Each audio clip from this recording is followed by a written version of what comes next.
سدرۃ المنتہا ایک بیری کا درخت ہے جس کی جڑیں چھٹے آسمان میں اور اس کے پتے ساتویں آسمان میں پھیلے ہوئے ہیں۔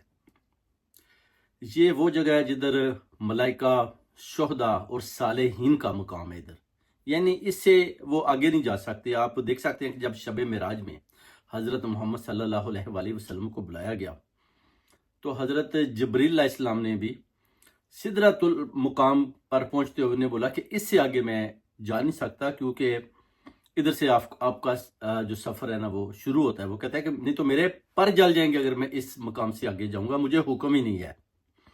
یعنی اس کے بعد آپ کہہ سکتے ہیں کہ ادھر سے جو ہے نا نوری مقام شروع ہو جاتا ہے، یعنی نور ہی نور کے اندر داخل ہو سکتا ہے۔ حضرت محمد صلی اللہ علیہ وآلہ وسلم پھر ادھر سے سفر کرتے ہیں جدھر جبرائیل علیہ السلام کا سفر بھی ختم ہو جاتا ہے۔ یعنی وہ مقام جو اللہ تعالیٰ نے صرف اور صرف نور محمدی کے لیے بنایا ہے، اس کو سدرۃ المقام کہتے ہیں۔ یعنی اس سے آگے اگر کوئی جا سکتا ہے تو وہ حضرت محمد صلی اللہ علیہ وآلہ وسلم جو نور سے بنے تھے اور نور سے بنے ہیں، اور نوری مقام ہے ان کا، آگے سے ان کا پھر سفر شروع ہوتا ہے۔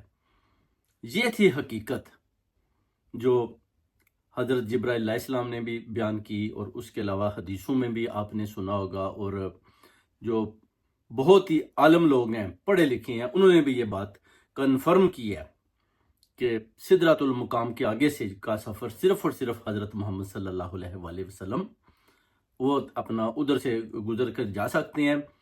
فرشتے یا ان کے جو ہیڈ ہیں جبریل علیہ السلام بھی اس مقام سے آگے نہیں جا سکتے۔